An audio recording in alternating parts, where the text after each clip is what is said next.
Hi, this is part 2 with Bill Griffin from Griffin's Neighborhood Auto Clinic. Did you ever work at Tom Holzer Ford? I did not. There was a guy named Terry DeFlippi. This guy was a badass heavy guy. I remember him. He cranked the work out. This guy, that was right when we were doing exhaust manifolds, studs, and Fords. Like, you would have 10 of them in the parking lot all the time. We were getting like 15, 16 hours, to do these. That guy would do so many a week. He was doing 100 hours a week. The guy would make bank. He would come in Monday and be broke. We're like, hey, can I get $10 for gas? I'm like, dude, your paycheck was like huge. Yeah, his wife would take it and spend it on the kids and stuff like that. There's been so many of them guys that make a really good living and are very talented, no control at home, and their wife just takes the paycheck and blows it like it's nothing. Yeah, I mean, for the money that he made, he should have been well taken care of on his own, but he just, it was just amazing, So he ultimately did, I think, get a divorce from that woman. And I don't even know what he's doing now. I mean, after a while, it was just like, you're in my rear view, and I don't live there anymore. Our eyes are forward. Yeah, it's sometimes you're just like shocked what they do to you. I'm not anymore. It's like nothing surprises me. No, but I always tell these guys, I'm like, I always tell them in the interview, I said, if you're an asshole, you're going to be found out really quick here. If you're lying to us of what you can do, you're going to be exposed really quick, and you're not going to last here. Just so you know, right. So you might not want to even start. Right. They just kind of look at it because it's true. I mean, everybody gets along. So the guy comes in and starts causing problems right away. He's gone. Well, and that was one of the first things too I said is that I probably would never hire a dealer guy. I did ultimately hire one dealer guy, but he's cut from a different cloth. He's actually probably one of the coolest guys I've ever met. But my experience with dealer guys hiring them is that they come in, they demand the sun and the moon, and they bring that same mentality and attitude that they had at the dealership with them, and they just don't adapt well to the independent world at all, and so most dealer guys I won't even consider, unless they've had a good resume of being at independent shops prior or something. You do get the independent guys that'll jump into the dealership, but then they figure out too that the dealer ain't all it's cracked up to be, but as far as like people that have just worked on nothing but that car line, they don't adapt to the independent world at all. No. And, it takes a special breed of technician to do what we do, and, I'm sure you do the same thing, but I sometimes get grilled about my hourly rate. Well, you're higher than the dealer. Well, the dealer only fixes one car line. I fix everything, so I have to be equipped 10 times over what they need to be equipped with. I need to educate my staff with way more knowledge based on different variations of cars and different systems. Even though they all have the same operating principles, that doesn't mean they work the same. There's a lot that goes into being a successful independent shop. The subscriptions, the scan tools. I just tell them, I'm like, and there's no comparison apples to apples. I could easily go to the dealership and be that mundane guy that, I've seen that one 10 times, and, you already know what the fix is and all that stuff. It just wasn't a challenge to me anymore. That's why I broke into the independent field, was because I felt myself slowly losing myself in the dealership, and I couldn't stand the dealer mentality. I couldn't stand the prima donnas that thought that they were God's gift, and then you come in and you're blowing them out of the water, and now they're mad and they're in the office bitching to the manager because, they think I'm getting fed. Well, no, I'm not getting fed. I'm creating my own work,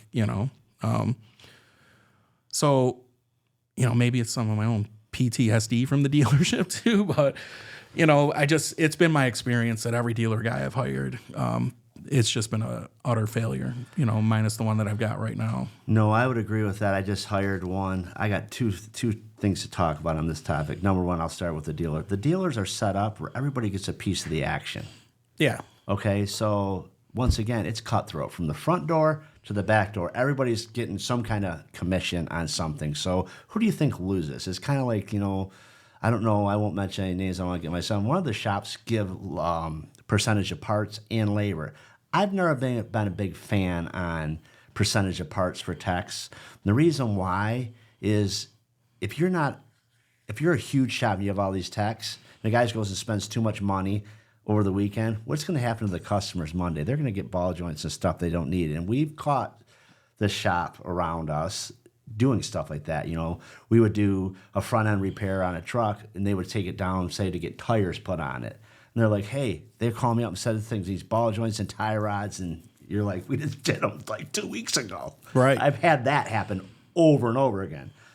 With that being said, then the dealer guy, I hired a dealer guy. We interviewed this guy, and he's like, I'm a diesel mechanic, I make $70 an hour flat rate. And I'm like, holy shit, well, why are you leaving? Oh, there's just no work there, blah, blah. We got this guy there, and I swear to God, I felt like I had to get behind him and push him to do anything. Mm-hmm. And he would just do enough work to basically make a little bit of a paycheck. Then he had a million excuses why he couldn't. Like, he went to get a pack of cigarettes. Jason goes, I go, where's he at? I don't know, he went to get cigarettes next door. He didn't come back for an hour. I said, did you get lost? Well, they didn't have my cigarettes, so I went down the street. To Flint? Right. The guy would not even work. And he's so cocky, so arrogant. And then he came to my office, I can't make no money here. And I'm like, well, okay, let's look at your toolbox. I need a bigger toolbox. No, you need to organize your toolbox. When you know as well as I do, when you're a professional like we are, you open my wrench drawer, it's like everything's laid out. Time is money. I'm not going to sit there and hunt for a wrench. Yeah. These guys have wrenches in every drawer. I'm like, you're never going to make anything being on flat rate. Nope. With your tools, a disaster. Yep. And these guys have no clue. That's funny that you bring that up, Kevin, because that's kind of one of my criteria is the last couple of guys that I hired, after I hired this one Chrysler dealership tech, and he came in and I looked at his box and stuff, and, every drawer that I opened up was just shit thrown everywhere. And it's like, how do you even work like this, And to me, that's a big indicator of what type of technician you're hiring. If they don't want to take the time to put a little pride into maintaining and cleaning their tools, but organizing them in a fashion that, when you walk up to my tool cart, you open it up and all of my cordless tools are here in this drawer. Wrenches are in this drawer. Ratchets and extensions are all in this drawer. All my pliers and everything are in a nice rack, going all across. Do I have some stuff thrown in there? Sure, but I know where everything's at, and I know when something's missing, And unfortunately, now that I'm an owner, my tools seem to have become community tools to an extent, but. Yeah, that's a big indicator when you look at somebody's toolbox, and if it's just a train wreck, inside and out, I don't necessarily care about the outside, but most mechanics that's their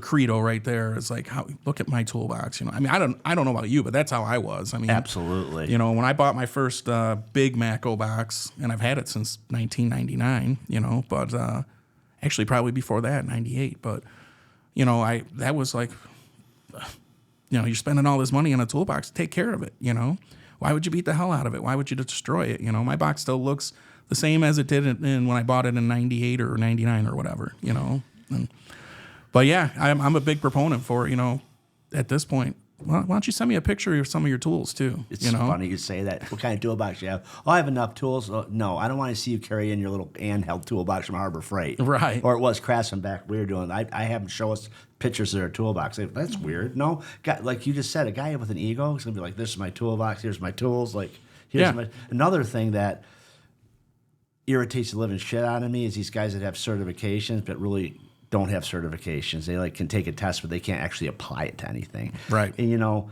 I never got into years ago. I think I had ASC. I think I still have my 609 ASC. It's so old. People are like, you can't use a 609. It's like 609 for air conditioning. But the state certifications, we've been struggling with that. Now I got all my guys taking their tests and getting them because these young guys that came into the business, they don't know about governors, carburetors, choke pull-offs, EGR valves, actually, the older negative pressure EGR. They don't know like we do. That's the stuff we worked on, right? So we go take the test. Like, you've heard I just went and took all the state tests. I'm like, oh, fuck, I'll take motorcycle passing because I work on.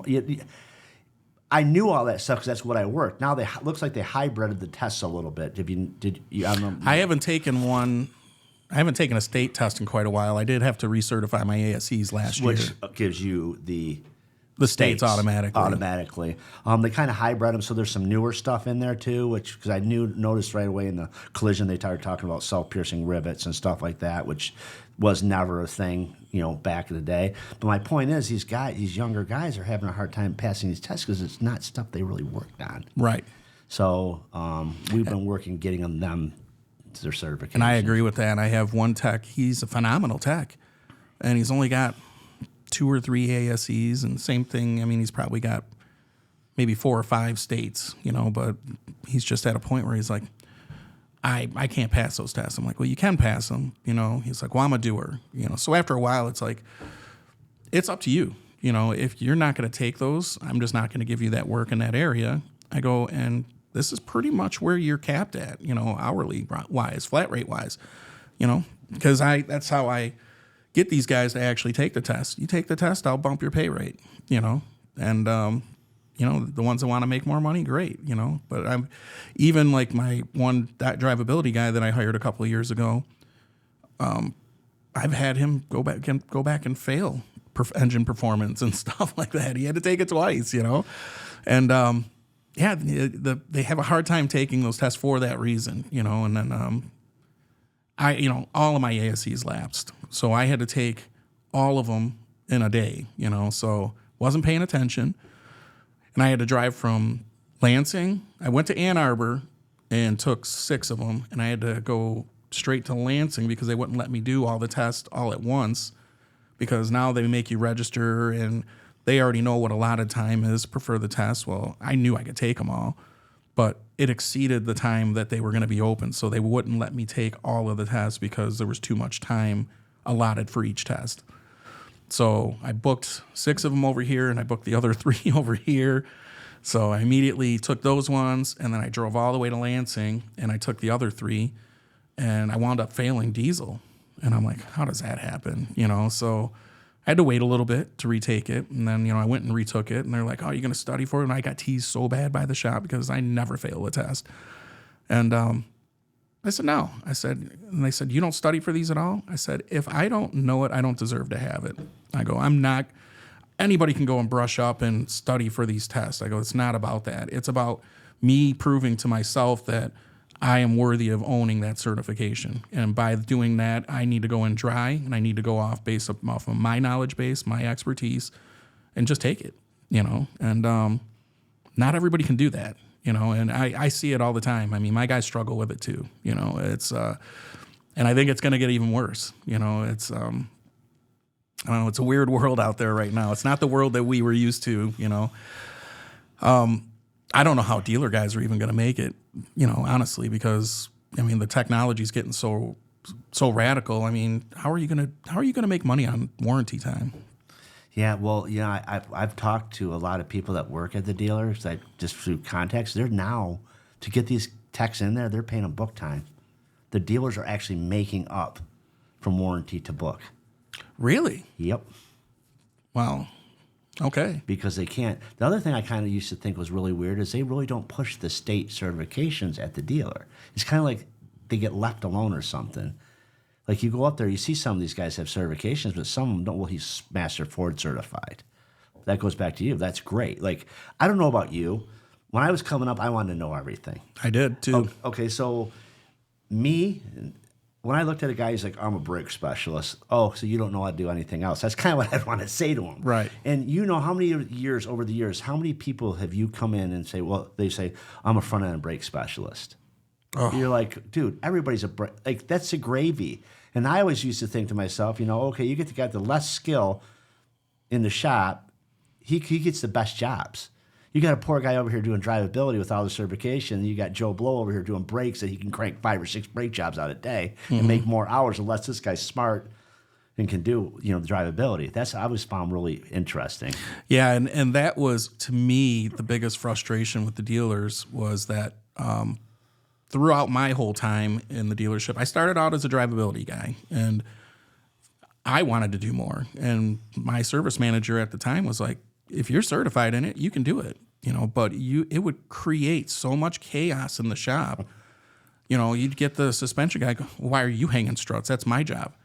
No, it's not. It was my job for a drivability job, and I upsold this. And the last time I checked, my certification says I can do everything on this car. So whatever I sell, I keep, And, it was like you were breaking bro code or something, because they really felt that if that got sold, well, when you're done, bring that over to my bay. No, I'm not doing that. And think about the customers, because I remember back in the day, I bought a Thunderbird for my wife, I think it was, and it had extended warranty. And it was there at the dealer forever because it had, let's say it had an AC problem, a front end problem, and a brake problem. It would go to the AC guy, get it fixed. Then it would go to the front end guy, get it fixed. Then it would go to the brake guy and get it. So the car's there for like 4 or 5 days longer than it needed to be because that guy wasn't just open. Right. You have it in front of you, you have it in your bay, it's already up, the wheels are already up. I would put the struts in it, do the drivability, and get it back to the customer. Right. And them guys would cry about shit like Absolutely. That. I was at one dealership where, and I won't name the dealership, but it was a little bit of a rougher than most scenarios because all the guys had worked there for so many years. They had the good old boy clique there, and same thing. They were all segregated out. Well, I'm doing drivability, and I was a big upseller, because I was so well versed, it was, this thing needs struts, this thing needs brakes, it's got an oil pan leaking, it's got an intake leaking, this, that, and the other thing, I'd write it all up and turn it in, and I mean, it was nothing for me to take a warranty job and turn it into a 6-7 hour customer pay job. I banged hours. And the heavy guy comes over, and short little dude, and he goes, doing my work, huh? He goes, I got something for you. And I blew it off, Came over, said it again, taking my work, huh? Yeah, I got something for you, buddy. Oh, okay, Says it a third time, and I'm like, all right, this guy's obviously serious. Fourth time he comes by, and he said something. I said, what is your problem? He goes, you're doing my work. I said, it's not your work. It was my job that I sold. And then he told me he was going to paint my toolbox red, meaning that he was going to shoot me. And I just squared off with him. I said, we can do this right now, man. I go, you're not going to sit here and threaten me. I said, I sold this job. And the service manager comes running out and stuff. And lo and behold, he had a gun in his top drawer of his toolbox. And I said, I'm not staying here if he's here working with me. And they moved him over to the body shop, and he did all the body shop, engine R&Rs and all the suspension work stuff at that point. So, but it always amazed me the amount of entitlement that these people thought that they had just because they weren't well-versed enough to do other things, that I should make sure that they were making their paycheck too, when they wouldn't do it for me, and they all had their cliques. So the other drivability guy, well, they like him. I'm the newbie. Well, let's get that over to Bobby's Bay, whatever. We had a guy at Hal's that he would do shit like that, like cross your plug wires. You do an intake job or whatever. I'm going to start it in the morning whenever it's time to go home. Whatever the reason, you come in and start up as misfire, and you're like, what the fuck? To run the firing order, you're like, there's no way I mix these two up. There's no way. You know what I mean? Mm-hmm. And he would switch plug wires and shit on you and do stuff like that. Oh. And that got to the point where, we figured it out pretty quick, and it was a problem. Oh, that I'm sorry, that's worth a beat down. Oh, yeah, exactly. That's just games you don't play, and it's not funny, and to me, that's crossing a line. That's crossing a big line. Yeah, no, I've walked over back in the earlier days, and I was quite the asshole, like joking around and stuff, like walk over, a guy starts a car, you're hitting a run, tick, tick, tick, tick, yeah. Or you pour oil, like, what's that? And they're like, oh my God. And you're like, down this fucking what? Yeah, I just poured that little bit of oil. I used to do that to Jason. He'd be like, what's wrong with you? Yeah. But we were talking about, being trained to be efficient or not efficient. I trained Jason and Steve Garrett to train Jim, the guy that ended up quitting, and it was night and day because I started out as a commission mechanic, then went to a flat rate mechanic, just like you did. So when Hal would come over and be like, hey, can you go ahead and throw that sensor in that car? I'd be like, yeah, for 3/10. And that was the world we lived in. He wasn't offended. You know what I mean? He knew I had to get paid and stuff like that. When you had guys that worked on hourly, it's a whole different thing. Mm-hmm. As far as working the way you did. Like I remember Jason was there, and he was raising the car hoist up and down, and he told this story the other day, and he's just like, I came out of my office, like, you raise that hoist up one more fucking time, I'm gonna fire your ass. So you raise it up, dump the oil, put the filters on it, grease it, do all the things underneath, lower it down, then fill it up. You're done. Don't go up and down. Right. And he's like, what do you want me to do? I'm like, first of all, stop being a bitch. And second of all, listen to what I'm saying. And, you know, I don't know about you, but like, and when you're on flight, like I used to always have my air ratchet and stuff spinning before I put it on the bolt. A lot of times I break air tools like there's no tomorrow. So did he, because he would just watch me, but he was doing 100 hours a week. Right. 110 hours a week when you get these other guys who are doing 40 when they're over there with the hand ratchet. Yeah. So hourly, flat rate. You definitely, when you're coming up in this business, I believe it teaches you to be efficient if your paycheck depends on it. Absolutely. Because I remember, and I told this story, I remember having like a week of comebacks at Hal's and like making zero money. And I'm like, I don't even have gas. And he's like, here's some gas money, but you have to pay it back next week. No kidding. Yeah. But that made me pay attention. You know, that's what I used to laugh about. Some of the techs was, you know, and I've seen more than my fair share of them where, you know, he's a top tech. Look at that. He's in the top 3, you know, the whole shop. You know, we're in a shop of 20 technicians and they're number 1 out of all 20 for top hour turners and stuff. But you'd see the next week that, you know, half of his work came back. Well, I'll take the quality over the quantity when it comes down to that. Totally. You know, and I preach this to my guys all the time.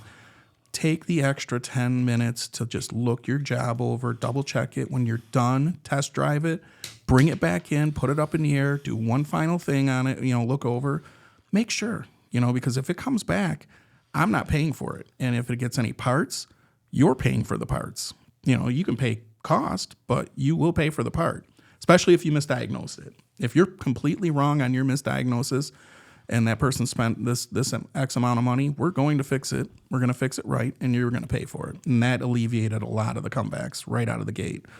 And I held true to it, you know, a couple of times. It's like, you know, take a couple $100 out of their paycheck and see how they feel, you know. And it's like, that's how I feel when you guys do that. You know, there's got to be accountability, you know. Absolutely. So, and why should I be the one to pay out of my pocket? Why should you guys be allowed to reach into my pocket if I can't reach back into yours? You know, it's tit for tat, you know? No, and you know, I don't know what's the most techs you have? How many bays do you have in your shop? I've got 11. So I have 11 bays too. So right now I run my shop with 3 guys.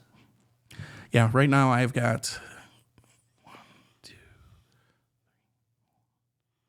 Jody, Fred, Junior, Kurt, Aaron. There's 5 technicians and 2 apprentices. Yeah, that's a lot of work to have to keep all them guys busy. Well, and that's just it. And I'm kind of at that crossroads of, you know, I mean, when the slow months come, it hurts, you know, because it's a lot of payroll. It's a heavy payroll to manage every single week.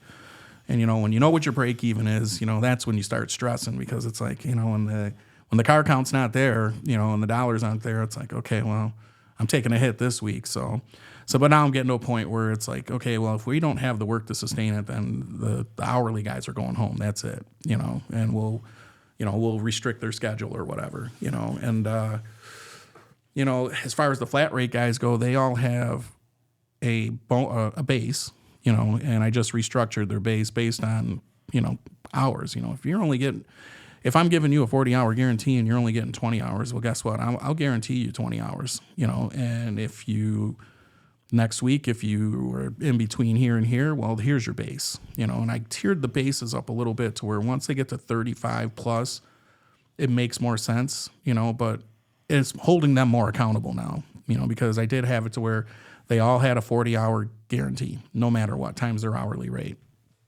All that's done is allowed them to get complacent, you know. And while I was trying to do a better thing and beat the flat rate game, you know, I feel that the flat rate game's there for a reason. Do I feel that flat rate is the only way to do it? No. But it should be incorporated with some type of pay plan.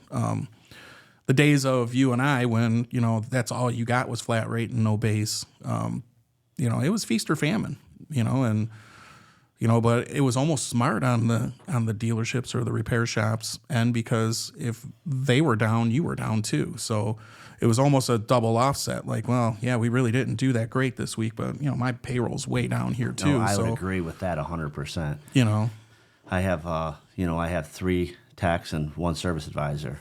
Mm-hmm. You know, but once again, we go through how many cars you do a month. We do about two to 240, I'd say. Right. We're maybe 110, 115 Okay. in vehicles because our jobs are huge. I was going to say, you're dynamic over there. I mean, and obviously we dabble in some of the trucks too, not as big as you guys do, but, we've got a few fleets and stuff that, we do the 550s and stuff like that. And I mean, we try to shy away from the other stuff, the Freightliners and all. I'm just not equipped for it. So for me, it makes more sense, like, just go over to Garrett's because I don't even have a lift to lift that, and I'm not going to have these guys crawling on the ground and, Right. it's just not worth it to me.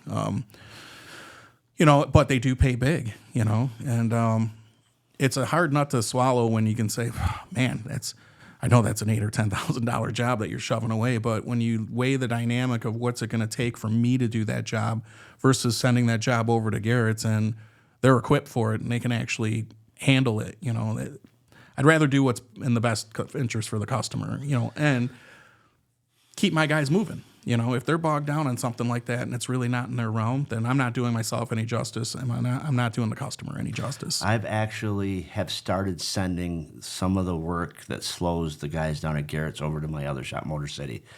For instance, roll-up doors. I'll send them to Motor City.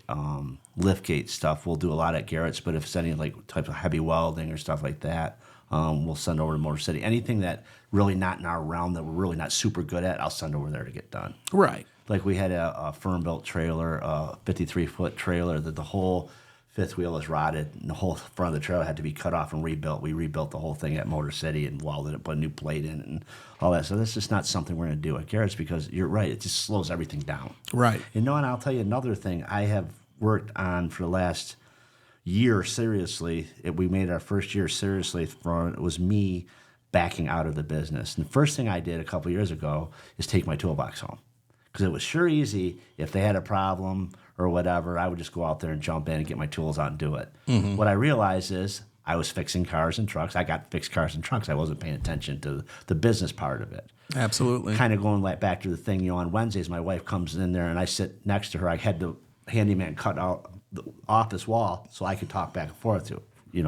There's just things I know that she's not going to know because it's my business. Right. So what I've done is when I'm not there, Jason's allowed to call me. When I'm not at Motor City, Jim's allowed to call me. My guys aren't allowed to call me. They have to make a decision. And obviously, if I'm going to get sued or the place on fire, call me. Right. But if you have to make a decision who you could take a check from, or them guys need to deal with that shit. I need to be backed out of the business to the point where the business functions without me there. Absolutely. It sounds like probably yours did too. Probably not at the very first when your wife was sick, as it could have, right? Yeah.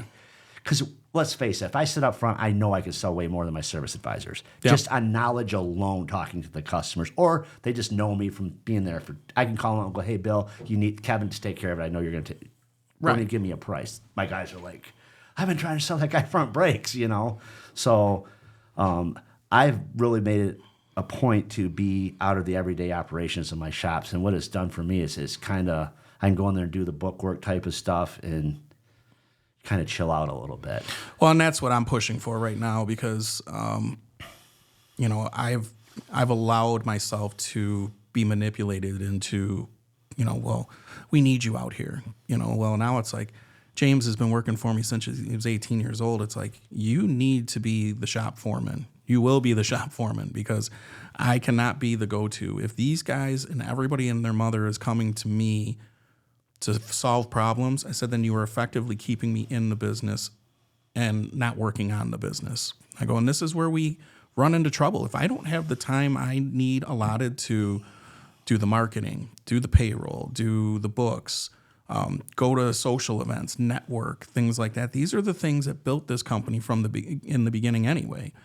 And I used to make that time and still be the guy working in the back, but now that we're the size that we are, it's almost an impossibility. You have to make a choice, and I've hit that pinnacle of I need to be the owner and I need to make these guys accountable. And if they can't be accountable, they're not the right people, and, you almost have to separate emotion from business. It gets to a point where, I've established a relationship with all these guys. We can talk to each other like buddies and stuff like that, but the past year, I realized it's like I can't be their buddy and their boss. It just doesn't mix at all. So for a minute there, I just kind of was doing business as usual, and I've gotten more done over the last year, especially because it was a necessity because of the divorce. I had no choice but to revamp and restructure everything.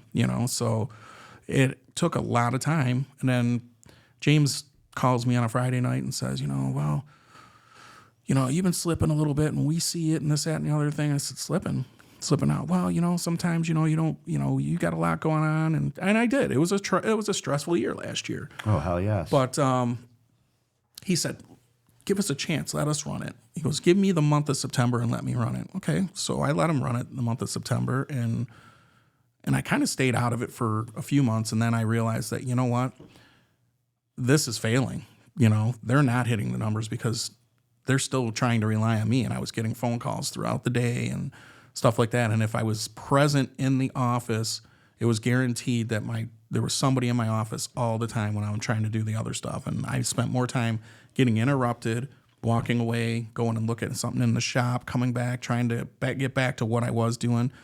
It's no different than them working on cars. And that's what I tried to explain to them, was that when you guys are on a job, I said, and it's a big job and I need your guys' undivided attention on that. I said, what do we do? He said, well, you make sure that we can focus on that job and you give the other guys work. I said, well, think about my job like that too, because if I don't have my undivided attention on this aspect of it, none of it gets done. And it gets 10 times worse because every day that I get behind on something is just one more day that we're off on where I should have been here, but now I'm still back here, So, and I had just joined ShopFix, which seems to be a really great program. There's a lot of guys that are on the program, and every single one of them that I see that is in the program is now multi-shop owners. ShopFix, I've never heard of it.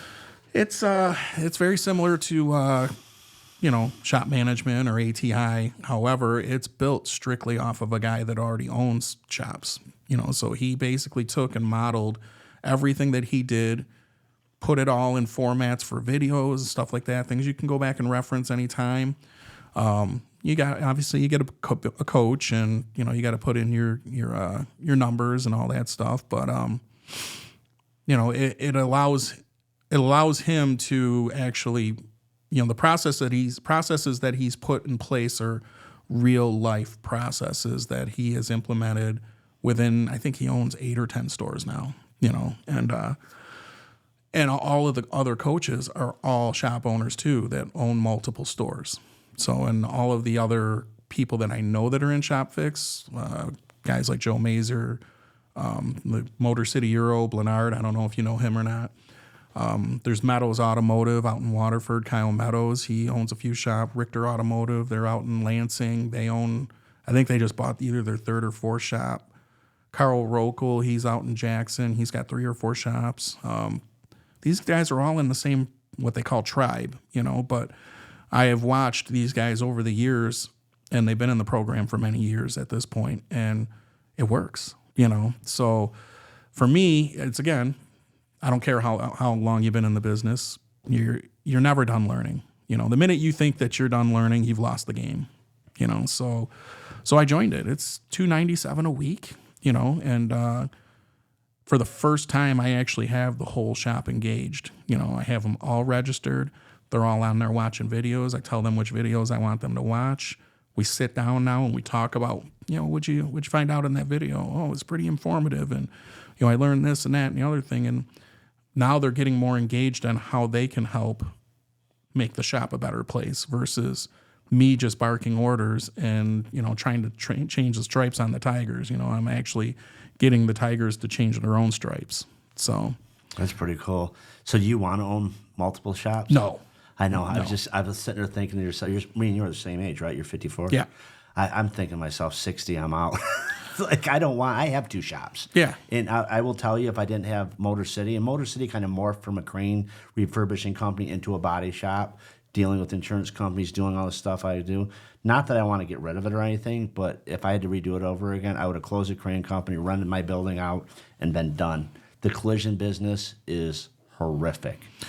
Horrific. And I can only imagine what it is on the big truck side because it's a shit show in the everyday vehicle side. I mean, dealing with insurance agencies and these all the insurance agencies do the same thing. They want to cutthroat you. They want to chop you to the bone on everything. They want to dictate the price on what they're going to give you for parts. They want to supply the parts. They're making it very difficult to even want to do business with them. I would agree, and I deal with that, and it's like now, about 3 years ago, I came up with the idea that anything over $5,000 you have to pay half down, because I was fronting hundreds of thousands of dollars of parts a month because these exhaust systems and heat sensors, everything's just so expensive. Well, the collision shop, you're fronting all this money, and the problem you have with the collision world, it might take you 2 months to finish a job. With the repair business, as hard as it is, it's easier to deal with. Like, hey, Bill, pull that truck in and do the brakes on it because we need money today. Right. You have it. You can't say pull it in, put a frames, do a frame swap. Right. It'd have it done in a day. And that's the thing. Nowadays, I have to come down and get programmed. And, there's just so much going on now. Yeah. The FDRS now, we just had to do a truck we did a heavy hit on, and we had to reprogram all the modules and stuff. Now, it's a lot faster, but the learning curve is so much greater now because before you put a crash sensor in it, program it, boom, you're done, right? Now there's geometry sensors and all these angles. It's just like we had to do like 7 modules. Yeah. It's just, and that's a learning curve. Unless you work at the Ford dealership, that goes back to what you say. It's a Ford truck. You have to learn all this stuff because you just got done working on a Isuzu. Right. You had to learn all that stuff. Yep. So, well, and it's funny because we actually called your shop this morning because my FDRS is down, and they know that they're having a problem. And I put a ticket into Ford, and they have yet to call me back yet about fixing it. But for some reason, I can log in, and it'll take me to the page, but then it'll say my credentials are invalid. And then I go to recover the password, and it opens up like 7 or 8 windows and just sits there and spins. But you look on the FDRS page, and it says right at the bottom, when it comes up, where it gives you the logo of, and you can select independent or dealer or non-dealer, whatever that is. Down at the bottom, it says something about what was going on there, and that they're aware of it and they're fixing the concern. But it doesn't help me at all. So I told those guys, and we just got done doing a Scotty's Potties, and we needed to do the valve body strategy and program the trans and stuff, and I can't get my FDRS to work at all. I know he said he called. You're going to come. They're going to come and get it. I don't know if they did. They did. I told them as I was walking out the door. They were just finishing up with lunch, and I was like, "Get over to Garrett's, get that thing programmed up. It's a $15,000 job. I want that out the door. And now I'm held up for a software glitch. And these are the problems that people don't realize that this is what we deal with. The days of the grease monkey is done. We are not just people getting dirty and throwing around wrenches and eating our sandwiches with greasy hands. We're in order to be a technician in this day and age, it is way more technologically advanced in so many levels that I don't care about a college degree, because the degree you need is the degree from me sending you to the appropriate classes. Show me your college degree all day long. I don't care. Well, yeah, and guess what? A lot of these guys now, if they're good, make more money than a guy with a college degree anyway. It was funny. You say that, but it was back at the Tech Expo, and I want to say it was about 6 or 7 years ago. And Hal was there, and he wanted to have lunch with me, but I didn't, because every time we went to the Tech Expo, I made the whole shop go. And that was one thing that, we didn't go to the luncheon that AutoWares would provide. I'm like, we're going out. We're going down the road. I'm buying. Let's go down the road. Let's talk about your classes, this, that. And that was my one-on-one time with my guys in between the morning session and the afternoon session. But I'll never forget, I was sitting in a management class, and Hal was in there, and a few other people, like Art from AE Auto Care and stuff like that. He went through management success, too. Oh, did he? Yeah. Okay. That doesn't surprise me. I worked for Art for a little while, and he was a really good boss. Actually, it was just the same thing. It was the good old boy clique, and all of his guys had worked for him for, I think the least one was 13 or 14 years, right. And, then I come in, and, I'm a shooter, and nobody likes me, and it was just, it gets exhausting when you come in and you got to prove yourself or try to earn these guys' respect. I'm at a point where I don't need to earn anybody's respect. I know what I'm doing. I'm here for my family. I'm not here for anything else. If you don't like me, you don't like me. I don't care. I'm here to make a paycheck from my wife and my kids. But anyway, that being said, we're sitting in this class and we're all talking and stuff, and just in between breaks. But right before that break, they had said, in 5 years, you guys, your technicians will be paid like doctors and lawyers. And I laughed about it, and we were joking about it. I was like, oh, yeah, right, whatever. Well, that time's come, and they are now officially paid like doctors and lawyers. I mean, you know what you got to put out, to keep your guys happy, to have a good, experienced technician. I mean, they've hit the pinnacle, when I left the game of being just a technician going over to ownership, the flat rate game kind of changed for me, because now I'm looking at dollars. You're on flat rate now. Yeah, yeah, but I'm on a different flat Right, rate. absolutely. I'm on the shop total profit flat rate. Right. You do a good job. You can keep your house in your shop. Right. But I never thought I'd see that day. When I got out of working for other people, I was at just under $40 an hour. And that was considered, crazy money back then. And now you're talking about some of these guys are in the 50s, 60s. Yeah. And they can command it, and they know it, and people will pay it. You put a guarantee on them, you're paying $75 an hour on some of these guys. You're good guys. Yeah. And then people wonder why your labor rate's $217 an hour. Yeah. $218, $19, whatever, And you're right. But you know what? They deserve it. They do. I mean, especially in the independent, because, like you said, 1 minute you're working on a GM, then you're working on a Zuzu. These are totally different animals. That's working on a lion, a giraffe, and an elephant. Like, they're all different. Absolutely. And it's tough. And the software's so complicated. Like the FDRS, that's a complicated software. It is. I like it, but there's some times where it's like, the IDS, maybe I'm just too used to the IDS, you know. Probably. We've navigated it for so many years, and even GM, going into SPS and stuff, it's changed so dramatically since I was a GM tech. When I was working at GM, they had just come out with OBD2. Oh, yeah. So, and there was me and two other guys that were only allowed to work on the OBD2 cars. And a lot of techs actually quit and got out of the business once OBD2 came along. Which made life so much easier. Yeah. You got rid of the EECs and the ADL. Oh, my God. Yeah. To me, I embraced it, because, as technology changed, it was, I was flashing computers back when they were first originally coming out to be reflashable, and doing everything through a phone line or a landline. I was doing that too with the G vans, because they put the washer solvent bottle right above the PCM. Yeah. And we had a fleet, and I think was it 97 when they came out with the G vans with the high tail lights? Yeah. This company, Specialized Pharmacy, used to run their vans 24 hours a day, 7 days a week. So these things will be out of warranty in 2 months. Right. And we're working on them, and I had a Master Tech. Remember Master Tech? Oh, yeah. I had to plug in the cable from my computer to the Master Tech to the van to program the new PCMs. Yep. And I remember doing that, and I remember that was like, hurry back up, get ready to program. Yep. Yep. That were crazy days. But that was when you could buy a scan tool module and use that module for 2 or 3 years and lie to it. Oh yeah, it's it's 2000. You remember now? It's a yearly subscription. Yep. And here's the problem we run into: you'll have a Freightliner, one with a Mercedes. You'll have a Freightliner with a Cummins. You'll have a Freightliner with a Detroit diesel, and all same truck, but different power plants, different transmissions, different so you have so many different programs in these computers. It's terrible.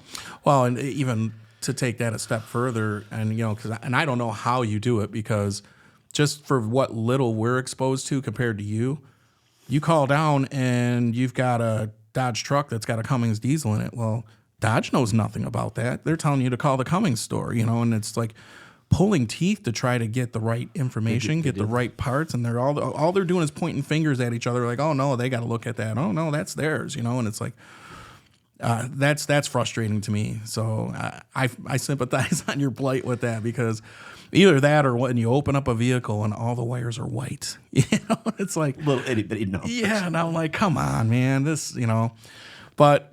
It's what we do, and that goes back to that point of, this is why these guys get paid what they're paid. And I tell people all the time, you're not paying for anything more other than their knowledge and their expertise. You know, if you're mad that he got it done quicker, there's nothing to be mad about because this guy has done the training and done the diligence to know how to do this job in an efficient manner. And he shouldn't be penalized because he got it done faster than the book said. You know, you do get those customers that, well, this job should only take an X amount of hours. You know, the Google search engine people, and it's like, you know, well, I think this job should only pay this. Well, that's the do-it-yourself price, I tell them. You know, so The thing that people don't take into, like our service advisors, if they had to sell jobs the way we used to have to sell jobs, they'd have a heart attack. Oh, Think yeah. about it. We would have to call the auto part. Me and Jeff talked about it. Call the auto parts. I need price on calipers, pads, seals, and we'd be writing them down. And then we'd get our calculator out and then get our motor manual out. Oh, yeah. How long did it used to take us to do an estimate? I swear to God to you, it would probably take me 3 hours to do a truck estimate sometimes because it would be just, now it's so much easier. Oh, yeah. And you could send pictures. Yes. Yes. We were just talking about DVIs this morning because my guys, you know, they all have tablets. Hardly any of them use them. Now I'm getting to the point where I'm implementing them to say, well, it's mandatory. I'm like, I want pictures. You know, I actually rewrote the process of when they get a car in, check it out. And I'm like, we're no longer pushing waiters away. We're embracing the waiters because I want them there. I want you to have that car up in the air. The first 10 minutes, all you're doing is looking this car over so we can walk the customer back there and point out to what they need. Then you're going to take pictures and we're going to send it to them. And that's the big fight. Well, why can't we just take pictures? We don't want to talk to the customer. Well, seeing is believing. And pictures are one thing, but when you have them physically right there and you can point out, look, this is what's going on. Clunk, clunk, Yeah. clunk. Yeah. You know, it's an easy sale, you know, so, you know, I'm pushing back on a lot of that, but I tried explaining that to those guys. I'm like, you know, you guys got addicted compared to when I started in this industry. I said, we were still looking parts up on microfishes, you know, and, you know, sort through a bunch of microfishes to try to find the right one that you're putting in. And now you're looking at it and, oh, I need this part, or, you know, and, half the time I'd have to go in the parts department with the parts guy. Come back here and tell me what you need, you know. And it's like we're thumbing through microfishes, you know. It's And like you were on flat rate. and I'm at on that flat time. rate, you know. And I told these guys, I'm like, you guys have it so spoiled. I'm like, because, you know, I was a consistent 60 to 80, 90 hour a week guy, and going through the growing pains that this industry has already come to right now, I go, I've seen it all from start to finish, you know. And they're still astonished that I'll do carburetors. Nobody wants to do carburetors. I just did a quadrojet for these guys. They had a motorhome there, and I'm like, can you do this for me? They're like, the bolts are probably stuck. I'm like, no, they're not. I mean, there's a gasket shrink, all the bolts are probably loose. They're like, what? I took it home, rebuilt it in my barn with all my tools, put it back, put it on, adjusted. There was like, Yeah. but we used to do that stuff nonstop. Yeah. Steering columns too. Oh, yeah. All the bolts being loose in the gyms. I used to love them. Oh, my God. You'd get paid we used to get 3.5 hours to do that, and you'd be done in an hour. Yeah. You know, but that's the whole thing. That's the whole premise of, you know, what I preach to my customers is that, you know, you're paying for their knowledge and their expertise is what you're paying for. You know, these guys have spent their lives building up to this point. They should be rewarded for figuring out how to do this and do it efficiently. Not to mention, come out and take a look at some of their toolboxes. You know, I mean, if you're in the dealer, and I used to see it all the time in the dealer, and I'm sure you had seen it before too, but you could have the guy in there that's got the dinkiest toolbox, and he was a great mechanic for the dealer, but he knew he only needed X amount of wrenches, and he knew he only needed this, that, and the other thing to do his job, especially when the categories were still specialized. Right. You know, nobody was investing into tools because they knew they only needed X amount of dollars in tools to do what they needed to do. Now, every other day there's a special tool for an engine, you know, or, you know, you can't perform this job without having it, you know, and, you know, that's what I tell these guys. I'm like, the amount of money, or the customers, the amount of money that these guys have to put in to invest just to fix your car has to be reciprocated. And that time comes into when they get a win, you know, and sometimes they don't get a win. And it's, you know, you got to take the good with the bad, you know, sometimes it's a wash, sometimes you lose. But when you get a really good win, remember that, because that justifies all the losses that you had, you know? Yeah, and it's I have 3 toolboxes right now. I have my original one. I think it's a 4-bay Maco. Then I have another toolbox. Then I got inherited Steve's toolbox, which I think it's like a 4-bay with a locker on. I look at these tools and I'm like, the thousands of dollars of tools. Like I open my box in my barn and I'm like, tools I used to use every day I don't even use. Ones I paid hundreds of distributor wrenches. Hey, can you bring your distributor wrenches in? They call me 1995. Can you bring me? You know, I'm like, yeah, I can. Like, I have all that stuff, and I just looked at the money we spent on that stuff, and it's just useless now. Yeah, I've got a fuel drawer, and these guys open it up, and they go, "What is this? This is like, is this just like your junk drawer?" I go, "That's the archive drawer." I go, "This is all the stuff that used to be used regularly, and now it just sits here." But I still do a fair amount of older cars and performance cars, so I still use them, you know, but these guys have no clue. They have no idea. They pick it up. What's that? I go, that's to set the choke, you know? Yeah. Well, how do you use it? You know, it's very simple, but, you know, they have no idea. What's this tool? That's to adjust idle mixture screws. What? Double D's. They're like, what is this double D's thing? Yeah. It's, you know, the thing is about it, I love what I do still. As big as a bitch this business is, I still like fixing stuff. I did antique motorcycles in my barn for years. Like, I got out of it just because I got to the point where I got sick of having to remanufacture the parts, the reproduction parts or whatever. But I still like fixing stuff. I do too. And I kind of lean more towards where you did antique bikes. I'm leaning more towards I love doing the performance work. You know, there's something about taking something that didn't do anything before, and when you're done, it's a totally different animal, and seeing the look on that customer's face when you're done and they're like thanking you up and down for the job you did for them. I mean, there's more gratification for me in that aspect now versus the everyday car, you know. So we are getting ready to open a performance shop this year. So I'm going to pull the trigger and I'm going to do it. And but I'm going in with partners on that one. So that's a long as people, there's a place in Wall Lake they do pretty good. I know over on Haggerty Road, I think it was. They do a lot of performance stuff. Long as you can people understand there's not a warranty when they go out there and over rev it and blow it up, right? Well, and that's the thing, and I did a lot of work for Detroit Hot Rod over the years. I used to do a lot of their suspension setups for them, and you know, when they ran into problems, you know, they would sublet to me. I've rebuilt motors for them and stuff like that. And Ben and I have been, you know, good working business friends and personal friends for, you know, the last 15 years. And I remember when he opened his shop and he came to me and showed me his business plan and stuff. And he was one of the first originators of doing the LS transplants. So very, very smart guy, but he cut his teeth on British cars and, you know, European cars first, old vintage ones. But, you know, him and I were talking and he just got out of the everyday performance stuff, and he's only doing restorations and resto mods now because the warranty is so shitty or the part quality is so shitty on some of these repop parts. And he said, he goes, that's the only thing I worry about for you, Bill. He goes, we got away from it, but he slapped a folder down on the desk, and it had to have been 4 inches thick. And I go, what's that, Ben? And he goes, that is all the work that I've turned away. He goes, you could have had all this work already. He goes, but you said you didn't want it. Well, I couldn't take it on. It doesn't balance with the everyday work, you know. So I've come to the conclusion that there's a market for it, but it can't be in the same realm as doing everyday cars or fleet vehicles. It messes up your shop everyday flow. Yeah. I mean, they're profit robbers when it comes to production. You know, they're specialty deals, and Ben's got a pretty good grip on how he charges for these things now that keeps him from going, you know, under financially because he's got too much money out and now you can't recover it.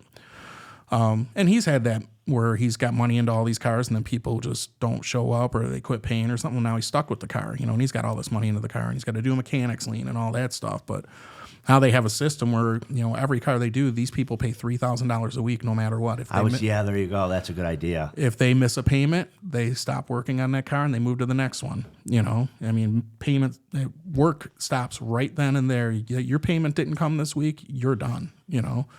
And it's a good model for them. So I plan on reproducing it in that fashion for that. But, you know, I don't know. I've spent too much time doing it, and even when I try to get away from it, I can't. because people know that I do it, so why not embrace it? Why not just run with it? Especially if they want to pay. Especially if they want to pay. Are you going to do it close to your shop, or are you going to? I don't know yet. We're in the market and we're looking at buildings right now. One of the partners lives in Holly, the other one lives in Sterling Heights, and I live in Grand Blanc.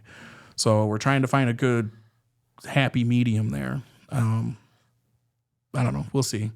Because I'm trying to keep it balanced for everybody. But the other two guys, they're in it 100%, where they know I still have another shop. But they know that I'm the one that will be able to structure this shop and create the processes that we need, but they're both very talented guys.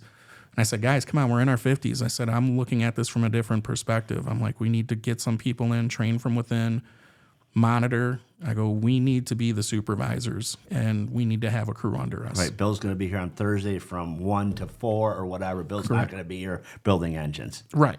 Yeah. Right.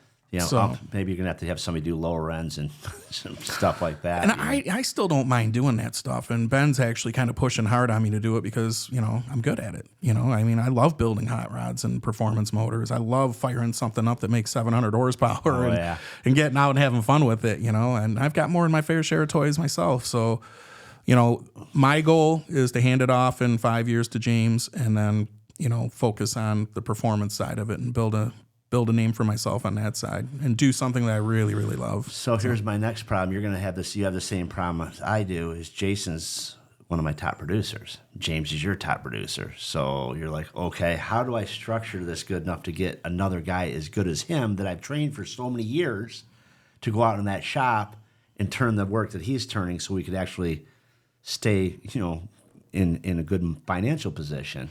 Well, that's a good point. And, I got lucky, and we've got a young guy there. His name's Jody. And Jody came to me as a junior in high school, said this is what he wanted to do. He was working at a trailer place or something, fixing trailers after school. Came to us, sweeping floors, stuff like that, doing oil changes. And now he's ASC certified in 5 areas. He's been graduated and working for me full-time for 2 years. And I put him with James that whole time. And, Smart move.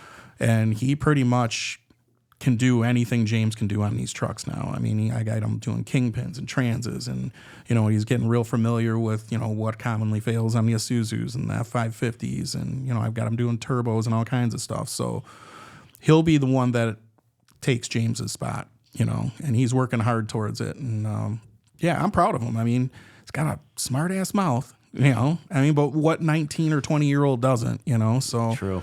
But at 20 years old, the kid's making $75,000 a year, and that's what I promise that when I train somebody, and I've trained a lot of people, and you have too, and now I've got the next generation coming in, and I've got a good handful of them that are coming to me and saying, I want to do this, and we've already got a proven process that I can guarantee them by the time they get out of school, you will be able to make a career, and I guarantee you come to work for me full time, you will start out at just under $70,000, and my word's bond, Absolutely. So, I've taken the role more of ownership as it's also a role of mentorship at this point. And it's our responsibility to bring these people up into a positive light, and if we want our shop to run in the best manners possible, then we have to emulate that positive attitude all the time. And we've got to invest into them and show them that we're equally invested with you. This isn't me just being a boss. This is me wanting you to succeed and be the best that you can be. So. Right. And that's what I used to always tell these guys when they had a bad attitude and stuff like that. They're like, well, we do all the work. Well, yeah, but I take all the risk. Okay, if you do a good job, you get a good paycheck. Okay, if I do a good job, I can keep the shop and everything. I said, if I do a bad job, we go out of business, I lose everything I own, you can go and get another job somewhere. Right. I said, so this is kind of, it has to go like this. I have to be able to do my job, and you have to do your job. Right. And it kind of goes back to you. It's like, okay, picture a car with 45 different timing chains, and I know it's like crazy talk, and it's the very first time you're taking it apart. And I have to come to you every 5 minutes when you're taking a ball and go, can you come and look at this? Hey, can you come and look at this? That's no different than you getting involved in your books after not doing it. You're in there trying to do it, and they keep going, can you come and look at this? And so I call it daddy syndrome. Yeah. They get lonely. Right. They just want to come and check your, hey, how you doing today? I'm fucking fine. Leave me alone. The best line that I always used to say to the techs, and I haven't done it in a long time, James would probably attest to it, though, is he'd come up and he'd ask me something, and one line was, I think you should go back, you're overthinking it. Or my second line was, do you want me to have my daughter come out and fix it for you? And they'd get so pissed off, and they were like, no, I'll go figure it out. And, they go back and they take another look at it, but, or, the other line is, how upset are you going to be if I come out and I figure it out in 15 minutes? Do you really want me to come out and figure it out for you? So, it's about empowering them and letting them know that, you don't need somebody to hold your hand. It's not, some of it is rocket science, but you're overthinking it. Get back to basics. If you're already down the rabbit hole, backtrack, get back to the first step, because guarantee you missed something, Here's a quick one in closing is Jason will laugh at this one. Jason's working on this excursion. He pulls the motor out, reseals it, all that. It was bulletproofed in Texas, And we pulled the motor out, reseal it and everything, and go to start it, won't start. It's got a crank sensor code. Something happened where he ended up pinching the wires for the crank sensor on a 6.0. So he gets it unplugged, and instead of fixing the wires, he hooks the top wires together, the bottom wires together, because he's like frustrated. So they're out there trying to start this thing, and I walk out there, and they're like, we're checking these wires, they're ohming fine and stuff like that. And I'm like, yeah, but they're hooked together. He's like, no shit, they're hooked together. And I'm like, no, they're hooked together. He's like, yeah, I know, you're not helping. He was like all frustrated. Jim's over there and stuff. And I pulled the wire up. I'm like, they're hooked together. We all just busted out laughing. That was like one of them things where you were so close to the job, you didn't realize what you did. But when somebody walked over and said, hey, look, you did it, nobody got mad. It was like, oh, hook the wires up. Now it starts up and runs. And that's kind of the thing. If you're too close to something, go take another look at it, or just take a break. And that was one of the things. We still laugh about that. Well, and that's what the nice thing is about your shop and my shop is that, I have it geared to where these guys will help each other, and that was my big focus was you guys need to be a team back here. You spend more time with each other than you do your own families, Yeah. We spend way too much time together to be dealing with petty bullshit and bickering and this, that, and the other thing. You guys are a team. And even though you guys all get separate pay, the way their pay structure is if you have nothing going on, feel free to go help the other guy, and that's mandatory for the younger apprentices anyway. Get over there, go work with Fred. If he's got breaks or whatever, you do a side, he does a side. Let's just get the job out, Right, absolutely. And now they've gotten to a point to where they all go to lunch together. They all sit down in the lunchroom together. At the end of the day, I do keep beers in the shop. They all have 1 or 2 beers, and then they all go home. But it's the camaraderie. They 100%. sit back and they talk about the day and everything else, and and they laugh and joke for a minute, and then they all go home to their families. And to me, my wife used to be furious about it. I think that's so unprofessional. I said, that's team building right there. And it's the truth. I mean, when you can get a shop that can actually get along with each other and work in a harmony and have good synergy with each other, you've already hit the jackpot. I would agree with that. And there's 2 things before we end this. Number one, I knew the guy that owned NLB Corporation for years. His name was Forrest Shook. He started in his garage. I think he sold that place for millions and millions and millions of dollars. He used to take his salesmen out once a year and let them buy all the drinks they want, sit and talk to them all. Yeah. He said they cannot lie to you.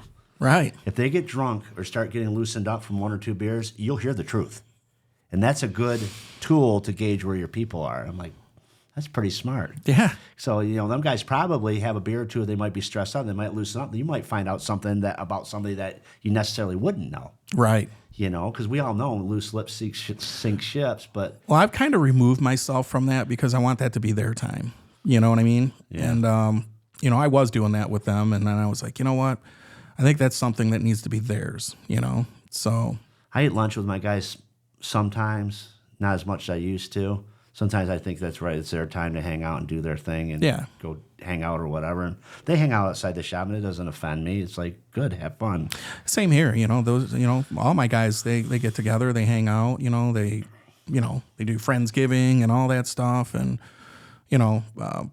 that's great to me. I'm glad they have that relationship because it's a hell of a lot better than everybody leaving and nobody talks to each other. And it's like, see you tomorrow, Ralph. See you tomorrow, Sam. Remember the cartoon with that where they were beating the shit out of each other all day and then they were, cool as a cucumber the minute the clock got punched. Right, absolutely. But Well, this was very enlightening. We need to do this, like I said, maybe do a regular thing because, I mean, there's so many things we can talk on. And having somebody with experience, and we're close to the same age, so we kind of went through the same things in this industry. It's kind of be fun. I would love to. Yeah. I mean, it's definitely, you got a good thing going here. And obviously, I got a lot of respect for you in the industry. And, you know, anytime you want me on, you just let me know. Yeah, absolutely. You too.